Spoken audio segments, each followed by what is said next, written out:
Hello everyone, আপোনালোক সকলোকে study with ৰিলাক্সি অন্য এটি ভিডিঅ'লৈ পুনৰবাৰ স্বাগতম জনালো।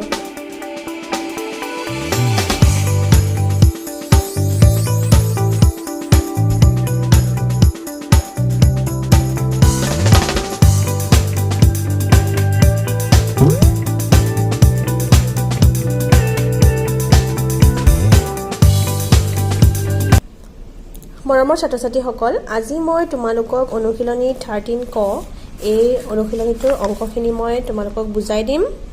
ইয়াৰ তোমালোকে প্ৰথম প্ৰশ্নটো কি আছে চোৱা, সৰল কৰা 27 যোগ 28 বিয়োগ 32 যোগ 18 বিয়োগ 20। এতিয়া প্ৰথম আহিলে সৰল অংক মানেনো কি? প্ৰথম আহিলে সৰল অংক মানে কি? এতিয়া তোমালোকে যিবোৰ ইমান দিন অংক কৰিছিলা সেই অংকৰ ওপৰত হয়তো কৰবাত যোগ চিন পাইছিলা, কৰবাত হয়তো বিয়োগ চিন পাইছিলা, কৰবাত হয়তো পূৰণ চিন পাইছিলা আৰু অথবা কৰবাত হয়তো কি পাইছিলা, হৰণ চিন পাইছিলা। কিন্তু আমি এটা এটা চিনহে পাইছিলো, কিন্তু আমি গোটেইবোৰ চিনে এটা অংকত আমি কোনোদিন পোৱা নাছিলো। এতিয়া তোমালোকক সৰল কৰিব যিহেতুকে দিছে, সৰল কৰা মানে হৈছে যে এটা অংকতে এই গোটেইবোৰ থাকিব, যোগো কৰিব লাগিব, বিয়োগো কৰিব লাগিব, পূৰণো কৰিব লাগিব আৰু লগতে হৰণো কৰিব লাগিব। এতিয়ানো আমি সৰল কেনেকৈ কৰিম? এতিয়া প্ৰথম প্ৰশ্নটো আমাক কৈছে যে 27 যোগ 28 বিয়োগ 32 যোগ 18 বিয়োগ 20। মই প্ৰশ্নটো পাতি লৈছো।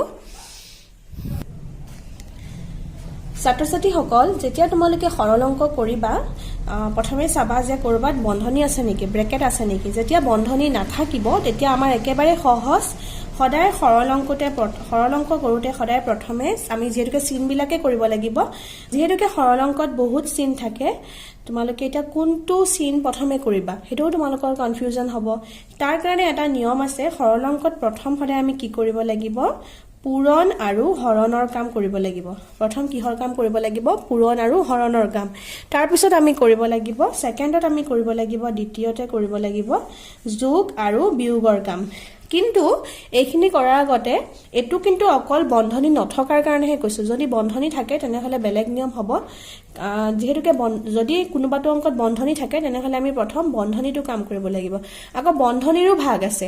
মই ইয়াৰ পিছৰ অনুশীলনীটোত 13 খটোত চাগে বন্ধনীৰ অংক আছে, গতিকে মই সেই অনুশীলনটোত বুজাই দিম বন্ধনীৰ অংক কেনেকৈ কৰে। এতিয়া সদ্যহতে তোমালোকে এইটো চোৱা, যদি এনেদৰে থাকে বন্ধনী নাথাকে তেতিয়া তোমালোকে প্ৰথম কিহৰ কাম কৰিব লাগিব? পূৰণ আৰু হৰণৰ কাম। এতিয়া কোনোবাটোত অংকত ধৰা পূৰণ আৰু হৰণ দুইটাই আছে, তেতিয়া তোমালোকে কোনটো কাম কৰিবা সেইটোও কনফিউজন। তাৰ কাৰণে মই আকৌ কৈ দিছো, যদি অংকটোত প্ৰথম পূৰণ থাকে তেনেহলে পূৰণৰ কামটো কৰিবা, আৰু যদিহে প্ৰথম হৰণৰ চিনটো থাকে তেনেহলে প্ৰথম কিহৰ কামটো কৰিবা? হৰণৰ কামটো কৰিবা, তাৰ পিছত পূৰণৰ কামটো কৰিবা। বুজি পাইছানে মই কি কৈছো?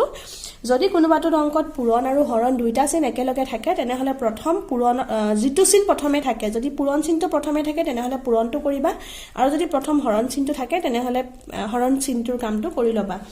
তাৰপিছত আমি যোগ আৰু বিয়োগৰ অংকখিনি কৰিম। যোগ আৰু বিয়োগৰ কামটো কৰোঁতে যোগৰ অংকখিনি একলগ কৰি ল'বা আৰু বিয়োগৰ অংকখিনি একলগ কৰি ল'বা, তাৰপিছত যোগ বা বিয়োগ কৰিবা। এতিয়া এই অংকটোত চোৱা, যোগ বিয়োগ যোগ বিয়োগ, ইয়াত পূৰণ আৰু হৰণৰ কাম নাই, গতিকে আমি যোগ বিয়োগ কৰিলেই হ'ব। যোগৰ অংকখিনি একলগ কৰা। যোগৰ অংকখিনি একলগ কৰোঁতে আমি চাম যে কোনটো সংখ্যাৰ আগত যোগ চিন আছে।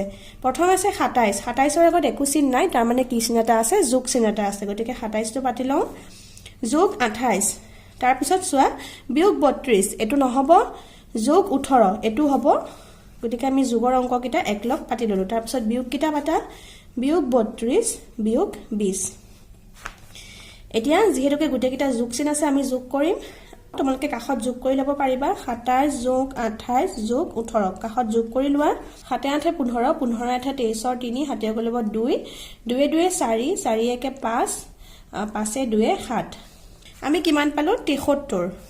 তাৰপিছত এতিয়া চোৱা, এই সংখ্যাটোৰ আগতো বিয়োগ চিন আছে, এই সংখ্যাটোৰ আগতো বিয়োগ চিন আছে। ডাঙৰ সংখ্যাটোৰ আগত যিহেতুকে বিয়োগ চিন আছে বিয়োগ কৰিব লাগিব। এতিয়া দুইটা যোগ কৰিব লাগিব। 32 20 কিমান হ'ব? 2 0 2, 3 2 কিমান হ'ব? 5। তাৰমানে আমি কিমান পালো? এইটো পাইটো বিয়োগ কৰা, 3ৰ পৰা 2 গ'লে 1, 7ৰ পৰা 5 গ'লে কিমান হ'ব? 2। তাৰমানে আমি উত্তৰটো কিমান পালো? 21 পালো। বুজি পালানে? এতিয়া পিছৰ প্ৰশ্নটোলৈ আহা।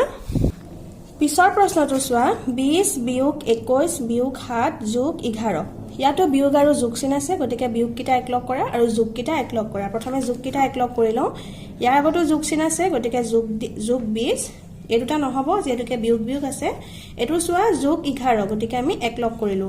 বিয়োগকেইটা একলগ কৰা বিয়োগ 21 বিয়োগ 7 তাৰপিছত যোগে যোগে যোগ কৰা 0 1 1 2 1 3 ডাঙৰ সংখ্যাটোৰ আগত যেহেতুকে বিয়োগ আছে 21ৰ আগত যেহেতুকে বিয়োগ আছে বিয়োগ চিন হ'ব মাইনাসে মাইনাসে প্লাস বিয়োগে বিয়োগে আমি যোগ কৰিব লাগিব দুইটা যোগ কৰা 1 7 8 2 তাৰমানে আমি কিমান পালো 31 বিয়োগ 28 এতিয়া এটো পাইটো বিয়োগ কৰা ইয়াৰ পৰা ধাৰ কৰিলো 11 হ'ল তোমালোকে কাখটো বিয়োগটো কৰি ল'ব পৰা এনেদৰে 31 28 আৰু যিসকলে ইয়াত এনেকে কৰিব পৰা সিধাকে এনেকেও কৰিব পৰা ইয়াৰ পৰা এক ধাৰ কৰিলো 11 হ'ল 11 পৰা 8 গলে কিমান থাকে 3 8 3 11 তাৰপিছত ইয়াত থাকিল 2 2 2 গলে 0 সো আমি কিমান পালো আনসাৰটো 3 এইটোই আনসাৰটো একেবাৰে সহজ নহয় নে আকৌ 3 নম্বৰটো চোৱা ছাত্ৰছাত্ৰী সকল এবাৰ 3 নম্বৰ অংকটো চোৱা 27 যোগ 14 বিয়োগ 30 বিয়োগ 8 যোগ 17 বিয়োগ 13 তাৰপিছত এতিয়া আকৌ আমি আগৰ দৰে যোগৰ অংকবোৰ একলগ কৰিম যোগৰ সংখ্যাকেইটা একলগ কৰিম 27 যোগ 14 যোগ 17 বিয়োগ 30 বিয়োগ 8 বিয়োগ 13 তাৰপিছত যোগকেইটাটো আমি যোগে কৰিব লাগিব যোগকেইটা যোগ কৰা 7 7 14 14 4 18 8 7 কৰিব 1 2 1 3 3 1 4 4 1 5 আৰু বিয়োগকেইটা কি হ'ব চোৱা যেহেতুকে গুটেকেইটাতে বিয়োগ চিন আছে বিয়োগটো তোমালোকে কমন লৈ আনিবা কমন লৈ আনিলে কি হ'ব যেতিয়া আমি বিয়োগ চিনটো কমন লৈ আহো কমন লৈ আহিলে কি হয় তেতিয়া বিয়োগৰ জায়গাত যোগ হৈ যায় মই দেখিবা কমন মানে হৈছে এই গুটেকেইটা সংখ্যাতে থকা এটা কমন বস্তু ধৰা চিনটো হ'ব পাৰে আৰু ধৰা সংখ্যাও হ'ব পাৰে আমি এটা চিনটো কমন আনিছো চিনটো মই কমন লৈ আহিছো যেহেতুকে গুটেকেইটাতে মাইনাস চিনটো কমন হৈ আছে মাইনাস আছে গুটেকেইটাতে গতিকে মই মাইনাসটো কমন লৈ আহিলো আৰু মাইনাসটো কমন লৈ অহাৰ লগে লগে ইয়াত কি হৈ যাব প্লাস হৈ যাব যোগ চিন হৈ যাব যত মাইনাস আছে তত প্লাস হৈ যাব আৰু যদি ইয়াত প্লাস থাকিলেহে কৰবা তেতিয়া হেতু জায়গাত মাইনাস হৈ গল হয় এটা মাইনাসটো যেহেতুকে মই কমন লৈ আহিছো মাইনাসৰ জায়গাত প্লাস হৈ যাব ইয়াৰ আগত মাইনাস চিন আছে এটো প্লাস হৈ যাব ইয়াৰ আগতো মাইনাস আছে প্লাস হৈ যাব আৰু ইয়াৰ আগতো মাইনাস আছে কি হৈ যাব প্লাস হৈ যাব 58 বিয়োগ এটা এইটা যোগ কৰিলে কি হ'ব চোৱা 30 যোগ 8 যোগ 13 8 3 11 1 7 কৰিব 1 3 1 4 4 1 5 সো 58 ৰ পৰা 51 বিয়োগ কৰি দিয়া 8 ৰ পৰা 1 গলে আমি কিমান পালো 7 এইটোই হ'ল 3 নম্বৰৰ আনসাৰ নেক্সট কোৱেশ্চনটো চোৱা নেক্সট 4 নম্বৰটো চোৱা আমি আগৰ অংককেইটাত কি পাইছিলো যোগ আৰু বিয়োগ পাইছিলো কিন্তু পূৰণ আৰু হৰণ পোৱা নাছিলো আৰু মই কৈ দিছিলো যেতিয়া পূৰণ আৰু হৰণ থাকে সদায় আমি প্ৰথমতে পূৰণ আৰু হৰণৰ কাম কৰিব লাগিব আকৌ যদি আমি বন্ধনী পাও ব্ৰেকেট পাও তেনেহলে আমি প্ৰথম বন্ধনীৰ কাম কৰিব লাগিব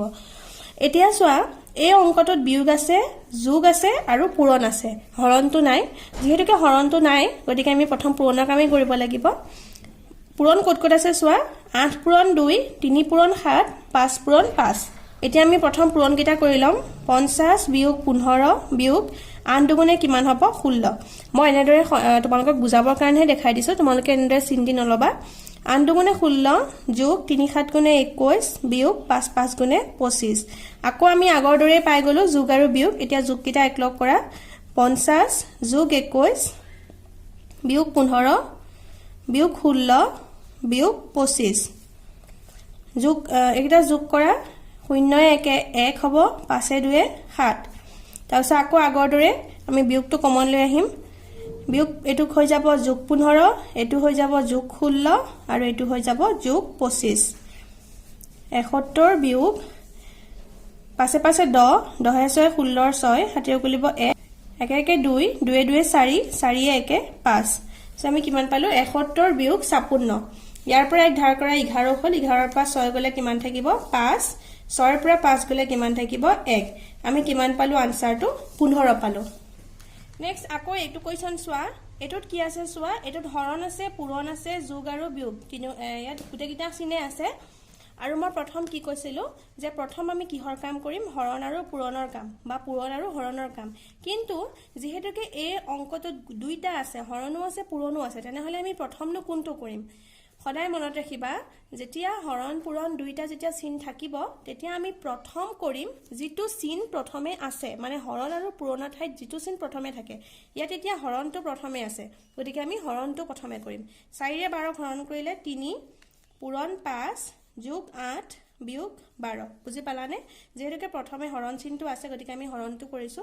যদি পূৰণটো থাকিলে হয় তেনেহলে আমি পূৰণ কৰিলো হয় 4ৰে 12 হৰণ কৰিলে 3 পূৰণ 5 যোগ 8 বিয়োগ 12 এটা পূৰণ কৰা 3 5 গুণে 15 যোগ 8 বিয়োগ 12 15 8 5 8 13 3 7 গলিব 1 1 1 2 23 বিয়োগ 12 3 ৰ পৰা 2 গলে 1 2 ৰ পৰা 1 গলে 1 এটোৱে হ'ল ইয়াৰ আনসাৰ